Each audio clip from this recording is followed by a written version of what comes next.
बेटे के साथ हुई, लेकिन शादी के अगले ही दिन दहेज में BMW की मांग पूरी न होने पर दूल्हा ने दुल्हन को एयरपोर्ट पर छोड़कर फरार हो गया। पीड़िता के पिता का आरोप है कि शादी के ठीक पहले अबीर के माता पिता ने 25 लाख रुपए की मांग रख दी, जिसे उन्होंने पूरा कर दिया। उसके बाद दूल्हे ने लड़के वालों के खर्चे पर गोवा में एक महंगे होटल में शादी के फेरे लिए। वहीं फेरे होने के बाद अबीर के माता पिता ने BMW कार की भी मांग की। उन्होंने कहा कि वे दुल्हन को तभी साथ लेकर जाएंगे जब BMW की मांग पूरी होगी।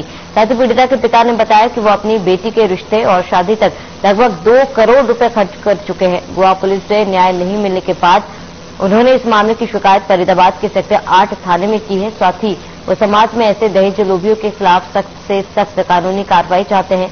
वही मामले पर सेक्टर 8 थाना प्रभारी नवीन कौशिक का कहना है कि पीड़िता की शिकायत पर आरोपी दूल्हे और उसके माता पिता के खिलाफ IPC की कई धाराओं के तहत मुकदमा दर्ज कर जांच शुरू कर दी गई है।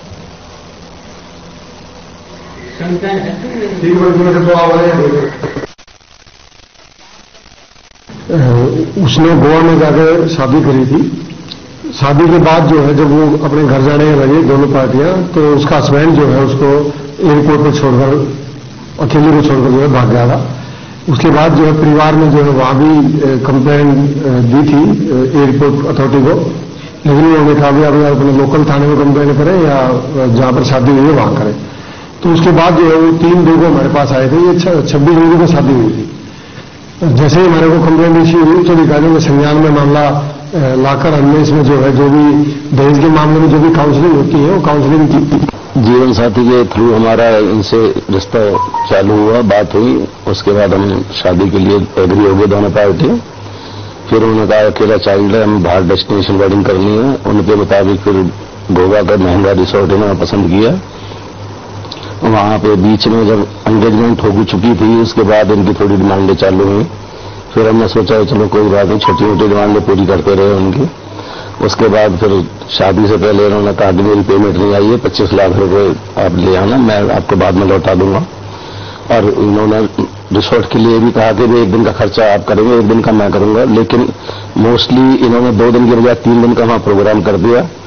जो बजट वहां तय हुआ था उससे कितना बजट उन्होंने वहां लगवाया मेरा। और रिसोर्ट से विदा करने के बाद जो वहां पे फेरे के वक्त जो है BMW गाड़ी की डिमांड कर दी कि भाई हम जब लेके जाएंगे बेटी को, अगर आपने BMW दी नहीं तो हम छोड़ गए।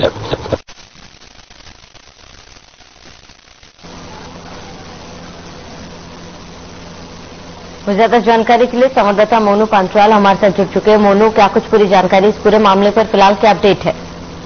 देखिए, मैं आपको बता दूं जिस तरीके फरीदाबाद के सेक्टर 9 का ये सारा मामला है, ये जो शिकायत जो दर्ज कराई है, ये लड़की सेक्टर फरीदाबाद के सेक्टर 9 की रहने वाली है, जो कि अपनी शादी के लिए मेट्रो मोबाइल वेबसाइट पर जो है अपना डाटा जो है वो डाउनलोड किया था। और जिसके बाद लगातार जिस तरीके से लड़का या लड़कियां जो है बायोडाटा जो साइट पर डालते तो कहीं ना कहीं रिश्ते के लिए डालते, जिस तरीके से लड़की का जब बायोडाटा और फोटो जब पहुंचा तो कहीं ना कहीं जो हिसार के रहने वाले डॉक्टर दंपति और उन्होंने अपने लड़के के लिए जो है बातचीत यहाँ पर चलाई और जो है आगे इस तरीके से बातचीत होती रही। लेकिन जिस तरीके से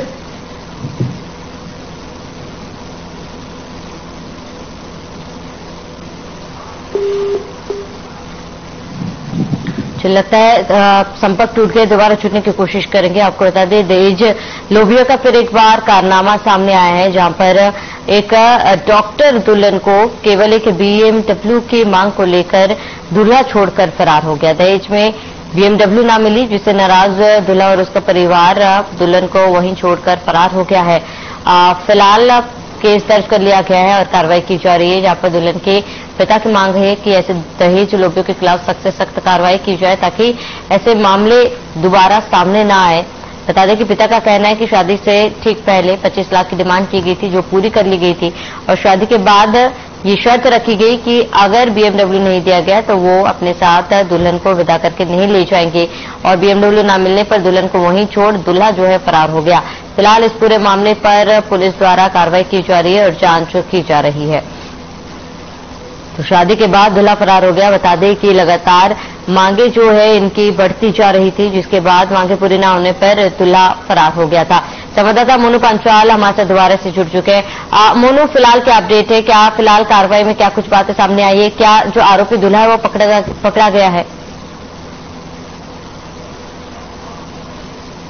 जो लड़का का जो परिवार है वो बिल्कुल अभी जो है फरार है, गिरफ्तार नहीं है। लेकिन जिस तरीके से गोवा में जो शादी संपन्न हुई, तो जिस तरीके से गोवा में उन्होंने शिकायत दी लड़की वालों ने, तो कहीं जो गोवा की जो पुलिस है उन्होंने किसी तरीके की कोई सुनवाई नहीं करी। लेकिन हताहत होकर के उन्होंने लड़की वालों ने जो है अपने स्थानीय जो थाना है उसमें जो कंप्लेंट दी है और उसमें जो है अलग अलग धाराओं के तहत जो है मुकदमा दर्ज किया है। लेकिन धाराओं की बात मैं बता दूं, धारा जो है 323 और 120B, 377, 389A, 498, 406, 506 और 507-11 के तहत मुकदमा दर्ज किया है। लेकिन जिस तरीके से मुकदमे दर्ज किए हैं तो उस तरीके से जांच शुरू कर दी और लगातार तभी दिल्ली पुलिस ने यहाँ पर हिसार की तरफ जो है लगातार शुरू कर दी गई है। लेकिन जिस तरीके से जो लड़का है वो डॉक्टर की पढ़ाई नेपाल यूनिवर्सिटी में करता है, वहां भी जो है पुलिस पहुंचेगी और लगातार जिस तरीके से जो मामला हुआ है उसमें गिरफ्तारी करने की बात जल्द से जल्द पुलिस कह रही है। लेकिन अभी तक की बात की जाए तो अभी तक फिलहाल जो है अभी कोई गिरफ्तारी नहीं हो पाई है। जी हाँ बिल्कुल मोनू, क्योंकि आप बता रहे हैं कि हिसार पुलिस जो है फिलहाल कार्रवाई कर रही है, क्योंकि कहा जा रहा है कि शादी जो है वो गोवा में की गई थी। क्या गोवा में कोई केस है रजिस्टर किया गया है? जी बिल्कुल, जब जिस तरीके से जब वहां पर लड़की को एयरपोर्ट पर छोड़ करके दूल्हा जब वहां से फरार हो गया और वहां से जो लड़की के जो माँ बाप है, पिता वो भी जो है वहां से फरार हो गए। लेकिन जिस तरीके से वहां से हताहत होकर के उन लोगों ने जो है गोवा पुलिस में भी वहां पर भी केस रजिस्टर कराया है। लेकिन वहां की जब काफी दिन बीत जाने के बाद, क्योंकि 26 जनवरी को ये शादी संपन्न हुई थी, लेकिन जब उस दिन से लेकर आज तक वहां पर किसी तरीके की कोई गोवा की पुलिस ने मदद नहीं की थी। लेकिन वहां से रात होकर के आज जो है पुलिस जो लड़की की के जो घर वाले हैं और लड़की ने मिल करके फरीदाबाद के सेक्टर 8 में जो है पुलिस में कंप्लेंट दी है। जी हाँ बिल्कुल मोनू, क्या